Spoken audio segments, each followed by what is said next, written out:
Hello and welcome to the PhD Life Raft podcast. I'm Emma Brzezinski and today I am talking to the wonderful Rose Aslan. We're talking about what Rose would do differently now if she were to do her PhD again to make it a more positive experience. So we talk about holistic perspective, we talk about compassionate boundaries, and we talk about the importance of embodied practices.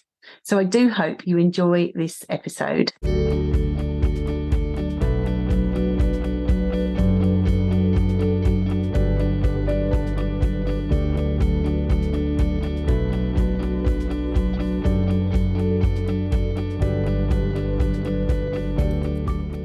Hello, Rose. Hi, Emma. I am so delighted to meet you. I've been stalking you online. I just love your work. I love your vibe, and I am so excited to introduce you to the listeners and for them to find out more about what you're doing. Thank you, Emma. It's a real honor to be here. Thank you so much for taking the time. I know you're very busy. So we're gonna talk about what you learned from your PhD experience and how you would do it differently were you to do it again, which I love. But before we get into that, I always ask people just to tell us a little bit about their journey kind of into the PhD and out the other side. So can you tell us a little bit about that? Yeah, sure. Should I start with my BA or should I start how I started with my PhD, or where should we start exactly? Up to you. Okay.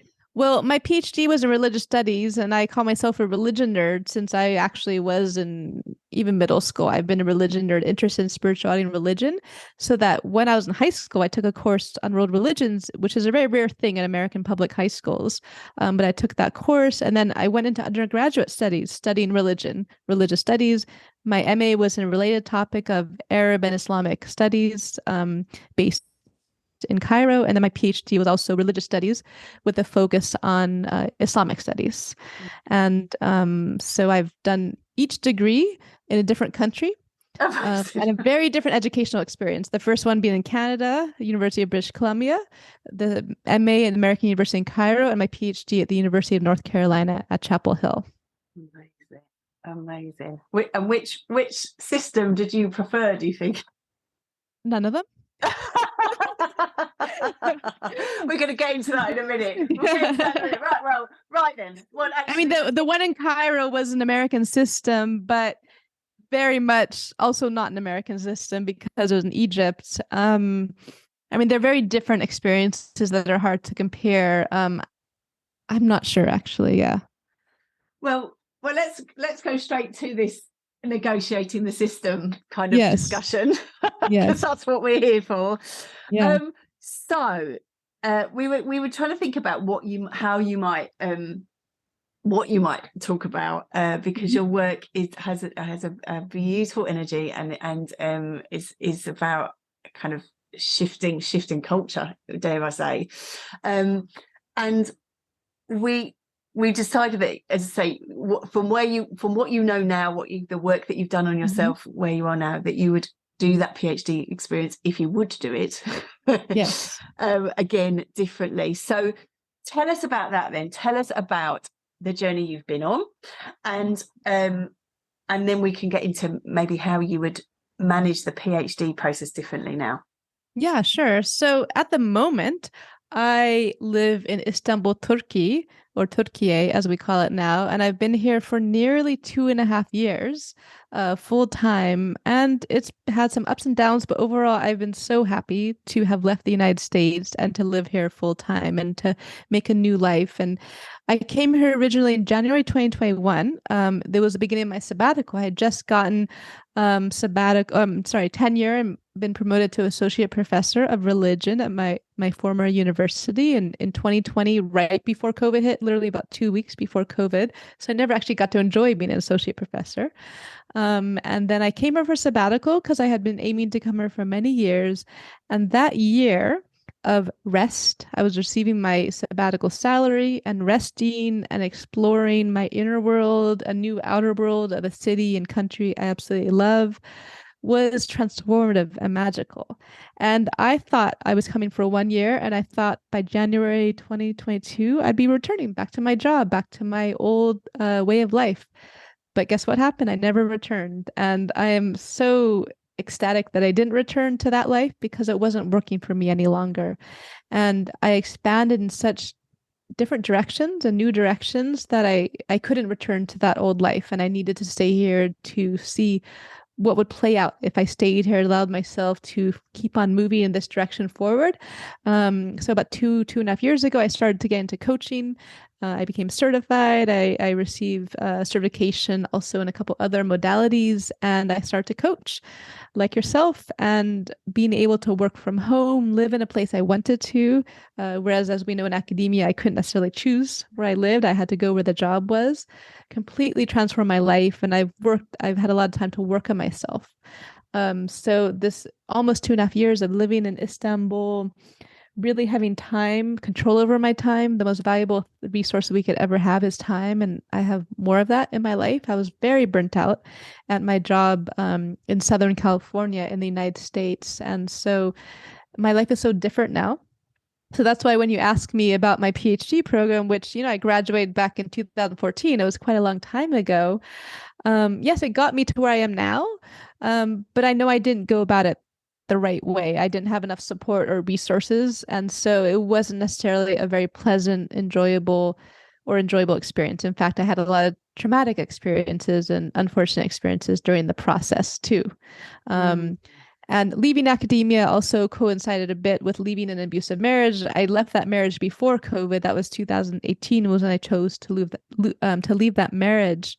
And ever since then, I've been on this path I call the healing path, and many people can resonate. It's getting more common for people to go and walk on this healing path.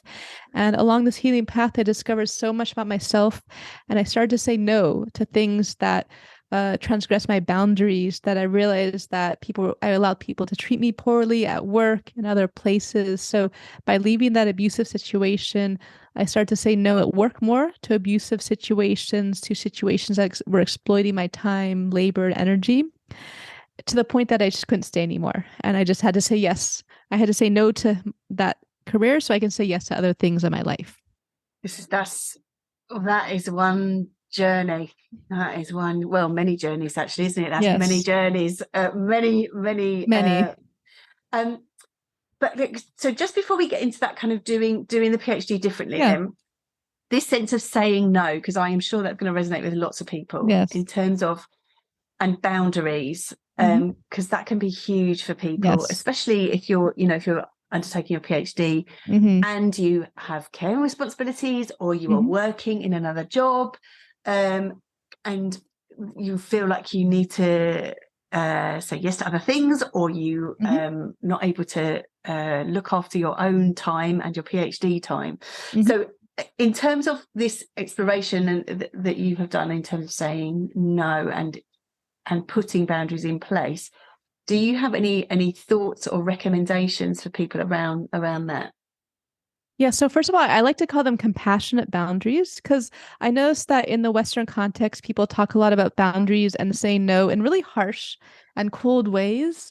And for me, they need to be compassionate, because we have a word in Arabic in the Islamic context, the word is adab, or with like proper etiquette or just like some gentleness associated with behavior. And so I try to make these boundaries be more compassionate, be more mindful of people who don't necessarily understand boundaries. Now, it depends on the context, right? But I have been a people pleaser like most people, and especially women. I've been a people pleaser my entire life. Unfortunately, I grew up in a single parent home that was also abusive. And so I had to be a people pleaser for self-preservation purposes. And so I never was able to say no in a safe way. Right. And so that lasted with me for my entire life until I learned how to say no. And in terms of my graduate program, my job as a professor, I just did whatever I thought I needed to do so people would be happy and I could succeed in life. And what I've learned is that as I learned to draw these compassionate boundaries in my life, as I mentioned before, say no to things means I'm saying yes to other things. So when I think about each year of my life. I like to plan my year ahead. I like to vision and dream about my year, for example. So I say yes to a theme and things I'm going to do this year, and then I say no to other things because they don't fit with my vision. They're going to drain me and take away my focus, for example. So it's about being focused, knowing what I need in my life at this moment in time, and knowing what doesn't serve me. Knowing that there's some people in my life that maybe aren't good for me at this time in my life. Perhaps in the past we could have had a good relationship, but at this point in my life, I need something else. So it means that I do things that in the past I could never have done in a million years, because it means drawing these boundaries with people, sometimes letting go of people, stop going to places, leaving an entire country and tenured job, which academics are always like, are you crazy? How could you have leave a tenured position? I did because I needed to draw boundaries, and I decided that my personal life was suffering so much. I was towards the end of my career, I was a single mother, living an hour away from my university, commuting 1 hour to work. I had no time to myself, and my son was very young. He's 9 years old at this time, and he was about 9 months old when I began my job, and 6 and 8 years old when I quit. So it was all those young years where I was working nonstop. And by saying no and by reinforcing these boundaries, I discovered a completely different way of living. And I could never imagine going back to a life of people pleasing, of allowing people to draw upon my time, energy, and labor for free or for in that way. So there's this sense of, and I think it's really interesting that you talk about the energy, because I'm really think about that. People often think that the boundary means it is, like you say, that's something negative, but actually I think boundaries can be really permission giving, can't they? In terms of going, do you know what? I'm going to show up with my best energy for the things that I say yes to. And so if I say yes to you, that means you get me, you get full me. Not kind of, oh, well, yeah, I'll do it for you. And then I turn up and I'm really rushed and I can't do anything else. Like in a way, saying yes to something that your heart isn't always the best gift to that person. because And it's not beneficial for either party, right? If I think of my academic career, I spent so many times working on projects that I really found unpleasant, encyclopedia entries and like conference papers that I spent tens or hundreds of hours on, and I did not enjoy any minute of that experience, right? And it left me with a bad taste. It made me feel drained. And if I think back now, like I received a invitation to write an article for a journal, and I already know what I'm going to say without even having responded yet, because I know it won't bring me joy. It won't be beneficial to me in any way to write another academic article. So I'm definitely going to say no to that, because I'm working on so many creative projects that are just so fulfilling to work on. And speaking on podcasts like yours feels fulfilling. It feels like a beautiful thing. So that's why I said yes to speaking with you, but no to a journal article, for example. And I think that this sense of because people, if you're starting out and you're looking for those opportunities, knowing that you don't always have to say yes to everything, and that you can be a bit choosy, even if you're right at the beginning, because what will happen if it isn't the right journal for you, is it will feel doubly hard.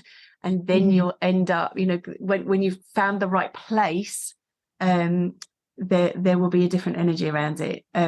So there's something about being lit up, which is what we're going to get onto, right? Indeed, we are.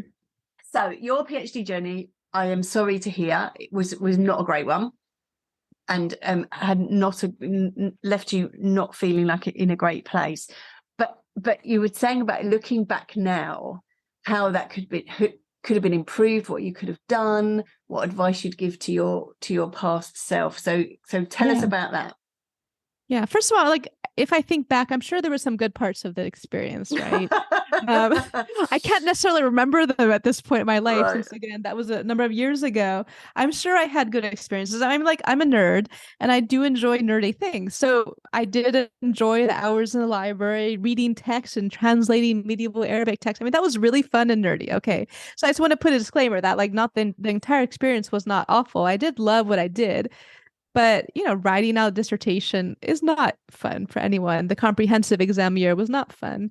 And yeah, so what would I have done differently? First of all, I was still in that marriage that I mentioned about the entire time of my PhD. And that made it really difficult. So I would definitely not be in an abusive marriage. So, and this is important actually, because it's very possible that people in their programs are in marriages, right? And in relationships. And often when you're in a relationship in a very difficult situation, like when you're in a PhD program, you need the stability, you need the support, and you might stay in a relationship even if you know it's not good for you because leaving feels too difficult in that circumstance, right? And so that's something to consider, right? If I was not aware much of mental health issues at this point in life, and for now in my life, it's of utmost importance. So first thing I would have done is I was good at seeking out pedagogical and academic resources in my university. I was always going to the Center for Teaching Excellence and similar kinds of places on campus, to the Writing Center. But I did not know about the counseling department, right? I would have definitely made use of I guess it was counseling, and definitely would have gone to a counselor. That could have changed my life at that point. I would have sought out the work or the support of a coach, for example, because we are just speaking before, you and I, that the way I thought about the PhD and my mindset around the PhD and my studies, my relationship with my professors and my committee members and my PhD advisor was not very healthy. As I mentioned, I was an extreme people pleaser. So I said yes to everything. And I didn't know how to have my own voice. Now, I do admire some of the students in my program who had very strong voices. They were very sure of themselves. I'm sure that I lacked a lot of self-confidence that they had. And so therefore, I just kind of went along with things and did whatever was expected of me. And always doing even a little bit more. I remember I used to run as a graduate student a speaker series for other students in my field of Islamic studies. Once a month, I think we'd host graduate students to give talks. I tried to do as much as possible so that, when I apply for jobs, people will like me, so that my committee will like me. I tried to make sure to consult with everyone on my dissertation committee regularly so they would like me and approve of me. So I was always searching for approval from others.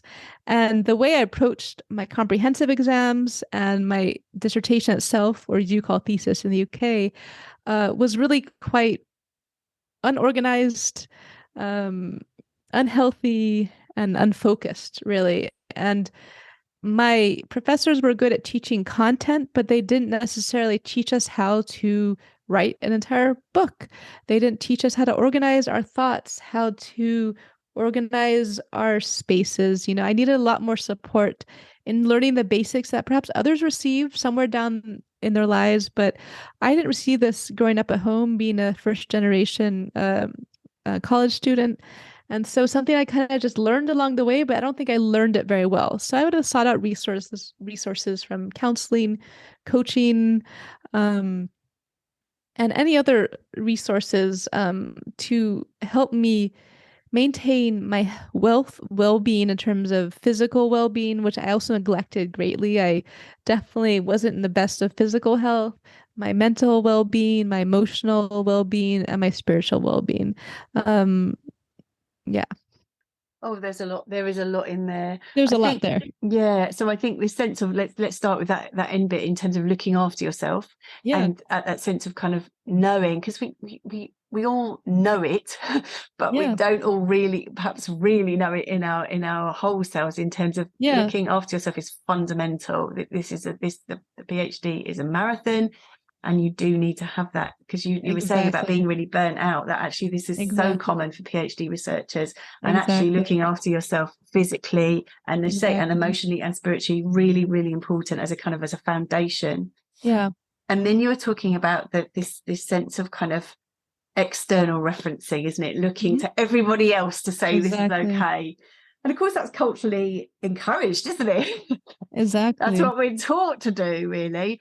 But this sense of seeing the possibility, if I'm hearing you right, seeing the possibility that there is in that PhD process, to ask yourself what feels right, ask yourself where you might take these ideas, rather than what those other people think of the ideas, and And then also you were talking about your supervisors and needing a bigger support system to really, there's lots of skills to be developed on the PhD process, like you said, in terms of organizing your thoughts, structuring ideas, and that actually this gift to yourself of perhaps a bigger support system could have really changed things for you.